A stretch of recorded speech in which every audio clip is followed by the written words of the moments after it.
Olá pessoal, estamos chegando com o nosso programa Sul de Minas em Foco. Neste mês de setembro, é um mês especial que a gente está aqui na Oncominas para trazer para você uma conscientização. É o mês Setembro Dourado, o mês de prevenção ao câncer infanto-juvenil e infantil, ou infantil, infanto-juvenil. E para a gente conversar um pouco, né, sobre prevenção, cuidados, atenção, a gente está recebendo aqui a doutora Emanuela Vacareza de Souza. A doutora Manu, como é conhecida, ela atua aqui na Oncominas e vai vir conversar com a gente em dicas importantes para você que está aí e que a gente sabe que é uma doença. Doutora Manu, primeiramente agradecer sua presença, sua participação aqui no nosso programa, mas quando fala em câncer é uma doença que as pessoas geralmente não gostam nem de falar o nome, né? Prazer recebê-la aqui. Obrigada, queria agradecer, né, a presença, poder falar um pouco sobre essa doença, ainda que tem muito estigma, como você disse, né, as pessoas têm medo do que vão ver, ainda acham que vai sair o bicho-papão, a mula sem cabeça. Sim. Daqui de dentro, e a oncologia mudou muito, né, não é aquela oncologia dos filmes que os pacientes passam muito mal. Hoje a gente tem uma tecnologia muito boa, muitos medicamentos que fazem com que o paciente passe pelo tratamento com uma qualidade de vida, né? Ô, doutora Manu, a gente vê aí um mês de Setembro Dourado dedicado aí às crianças, adolescentes, essa doença, o câncer infanto-juvenil. Que tipo de câncer é mais comum de aparecer nas crianças? Antes disso, eu vou falar um pouco sobre o Setembro Dourado, né, que é o mês de conscientização do câncer infantil. Tem muita importância, porque a gente sabe que das doenças infantis, o câncer ainda é a doença que mais mata no mundo.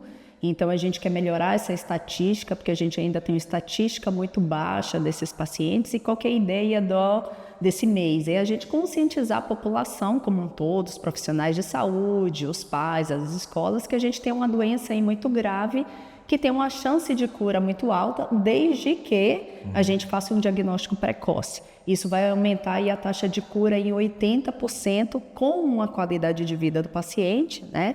E com a diminuição do tanto que a gente faz de remédio. Quanto mais precoce eu descobrir a doença, menos remédio eu vou dar, com maior chance de cura e com a qualidade de vida maior, né? E esse mês ele foi escolhido porque vários países já faziam essa conscientização no mês de setembro, então ficou no Brasil também como mês de setembro. Sim. E a cor dourada também veio pelos outros países, que a cor dourada ela simboliza a resiliência, a força, para mostrar que a criança, apesar de ser muito pequena, a gente se sensibiliza muito com as crianças, elas têm uma força muito grande, elas lutam muito pela vida. Então, por isso que foi escolhido o mês de Setembro Dourado. E aí, das doenças, Lucas, a gente tem várias doenças neoplásicas. É um pouco diferente a criança do adulto, mas a gente tem 3 principais. Os principais tumores que acometem as crianças, então, são as leucemias, que são aquelas doenças do sangue, seguidos dos tumores de cabeça, né, que são os tumores de sistema nervoso central, e os linfomas, que são aquelas doenças da linfa, daqueles gânglios, que muitas vezes as pessoas falam, o gânglio está aumentado. Essas são as principais. As outras diminuem muito a incidência, né? A gente tem neuroblastoma, tumores de rim, a gente tem o retinoblastoma, que a gente já tem uma campanha aí muito bem consolidada, né, para falar dessa doença ocular que acomete as crianças de baixa faixa etária. Então, as 3 principais são essas, e mais ou menos 50% dos tumores infantis. Ô, doutor, e dentro disso, por que geralmente aparece tumor na criança? O que leva? É algo genético? O que seria? A gente tem algumas causas que podem ser familiares, né? Vem de um histórico da família de ter, mas a grande maioria é uma mutação genética não específica.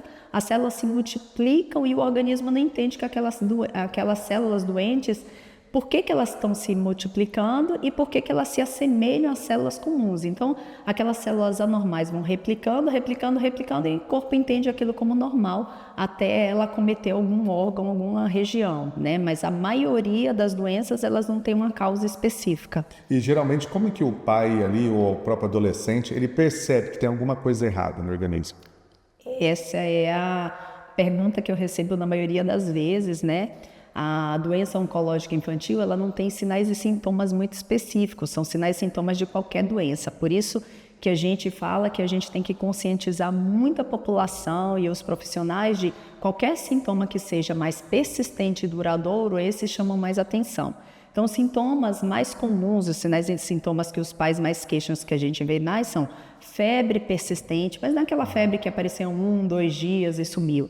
São febres duradouras, mais de 15 dias, 20 dias, que são persistentes. Geralmente aparece do nada. Aparece do nada e fica, né? Sinais de infecção de repetição, mas os pais não precisam ficar assustados, falar, ai, meu filho tem infecção respiratória toda hora. É só um sinal que tem que ficar mais atento, infecções de ouvido de repetição, infecções virais de repetição, dores abdominais com aumento do volume abdominal, vômito sem causa, dor de cabeça que é muito persistente, que é intensa, que pode estar associada ou não a vômito, aquelas manchinhas no corpo que são os hematomas ou sangramentos.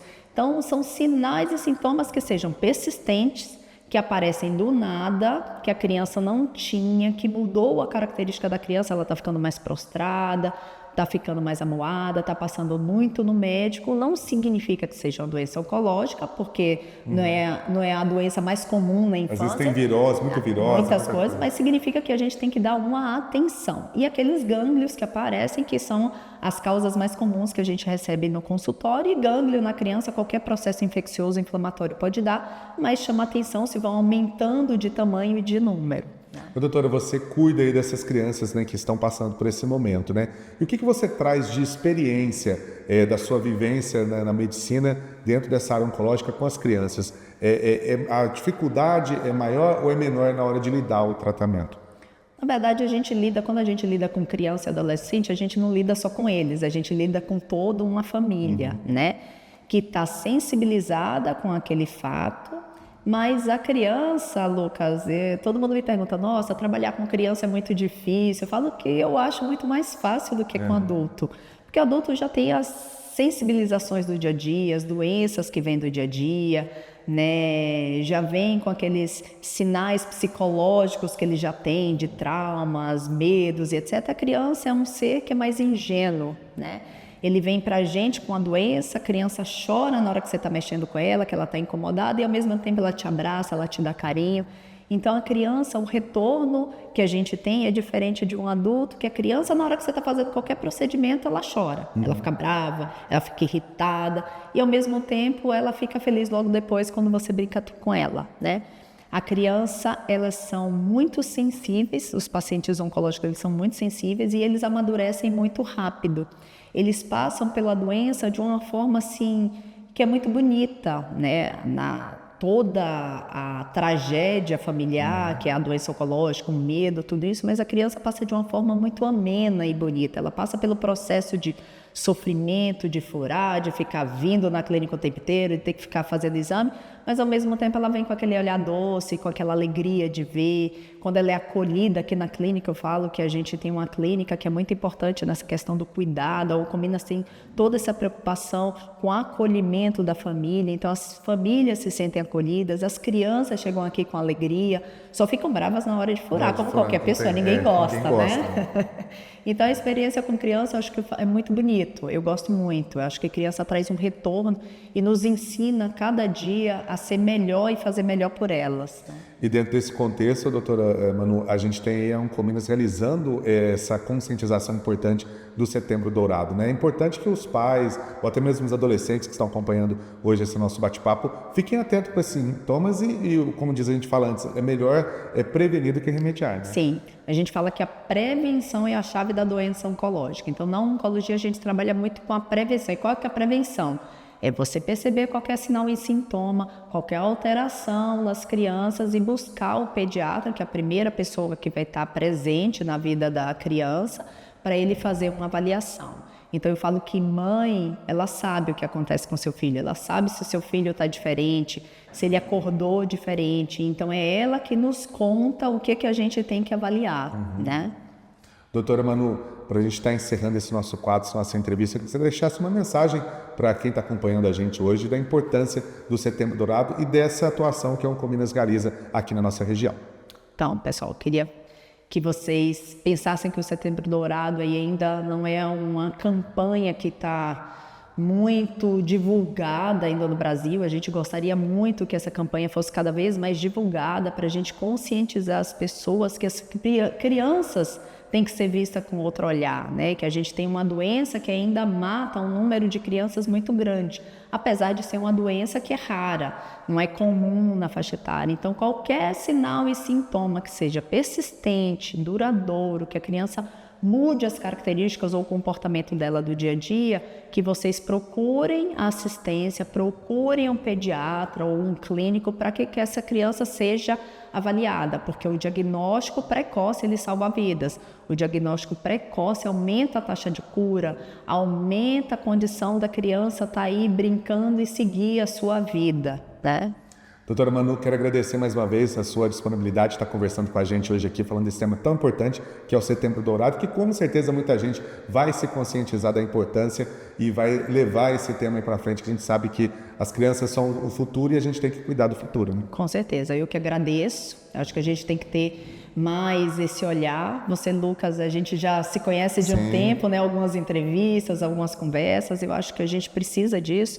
Pouso Alegre cada vez mais, a Univas tem se mostrado eficiente nisso, em mostrar, em ter esse compromisso. E a Oncominas, a gente tem vários veículos, né, na Oncominas, tanto no Instagram, quanto na página da Oncominas, mostrando sempre alguma coisa e tentando divulgar as nossas campanhas. Agora a gente está também com a campanha de Olhos nos Olhinhos, que é uma campanha do Thiago Life, que ele teve a filha dele com retinoblastoma. Depois disso ele passou a divulgar essa doença que é grave e que as pessoas não estão, né, percebendo que são essas alterações oculares. Então, qualquer sinal e sintoma, procure o pediatra. E muito obrigada mais uma vez. Obrigado, doutora Manu. A gente agradece mais uma vez esse espaço que você tem aí da Oncominas, que é muito importante para a gente trazer orientações para vocês.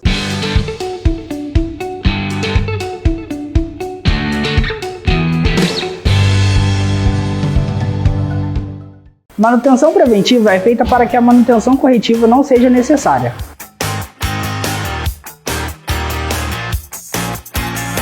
Olá, meu nome é Christian Pires e eu sou consultor de vendas do Grupo Selim. Independente da marca ou da categoria, é sempre importante acompanhar a manutenção preventiva do carro, com atenção aos itens que exigem a troca periódica. A principal razão é que a falha em manter esses componentes em boas condições pode levar a problemas mecânicos graves. A manutenção preventiva de carros é dividida em dois tipos de itens: os troca obrigatória e os inspeções de obrigatória. No primeiro caso, se enquadram o óleo de motor e o filtro de ar. Já os itens de inspeção obrigatória também vão se degradar com o uso, mas de uma forma difícil de prever. Este é o caso das embreagens e das palhetas dos limpadores de para-brisa, por exemplo. Por isso, é necessário conferir seu estado com periodicidade. Quer saber mais? Confira nas nossas redes sociais. Até mais! Precisando de peças para seu carro, van ou utilitário? E-commerce Grupo Selinho. Aqui você compra com segurança e facilidade. Entregamos no conforto da sua casa. Ou, se preferir, disponibilizamos retirada na loja, com ofertas exclusivas. Mais uma opção de compra. Você sabia que o cinto de segurança também tem vida útil?